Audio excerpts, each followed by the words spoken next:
Métalliques qui dorment au fond de l'eau. Si les pêcheurs y voient un moyen de dépolluer les fleuves, les autorités interdisent de plus en plus cette pratique. Reportage en bord de Seine à Rouen avec Amandine Pointel et Olivier Flavien.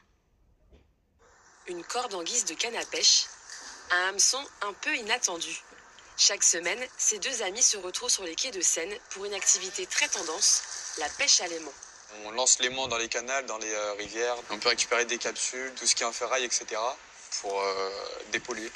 Cet aimant peut soulever jusqu'à 300 kg de ferraille. Attention, ça glisse. Là, j'ai pas envie de tomber, moi. À chaque lancer, son lot de surprises. Une caisse, des vis, des boulons. On a trouvé beaucoup de choses, parce qu'il n'y a pas à faire dans la Seine. Là, il y a un truc, par contre. Attends, je sais. Ouah, il a lâché. J'ai récupéré des pièces, des 5 centimes, 2 centimes, 1 centime, un guidon de vélo, mais sans le vélo. Pas de vélo le jour de notre tournage. Le plus souvent, les pêcheurs remontent de la petite ferraille.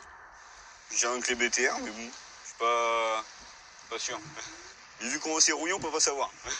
On appelle la mairie de Rouen, qui nous dirige directement vers la métropole du coup de Rouen, pour ramasser les déchets, etc. Si ces pêcheurs nouvelle génération y voient un acte écologique, les préfectures sont de plus en plus nombreuses à interdire cette pratique. Car au fond de l'eau dorment toujours des explosifs et munitions de la Seconde Guerre mondiale. C'est en train de se répandre dans plusieurs départements. Déjà, dans les premiers, ça a été dans le Calvados, comme il y a eu pas mal de bombardements sur Caen. Donc là, c'est là qu'on trouve le plus d'explosifs. Nous, on a déjà fait des pêches. Il n'y a que ça dans l'eau. Elle est encore armée? Je sais pas. Ouais, elle est complètement armée, là. C'est bon. Elle est armée, regarde, là. T'as la cuillère, là. Déjà, quand vous avez ça au bout de l'aimant, il faut poser par terre et puis s'éloigner et puis contacter la gendarmerie qui contactera les démineurs. La pêche à l'aimant est désormais soumise à l'autorisation de l'État. Si vous ne l'obtenez pas, vous risquez une amende pouvant aller jusqu'à 1 500 €. Allez, on imagine maintenant l'arrivée du soleil et le bruit des cigales pour le mondial de pétanque organisé à Blangy.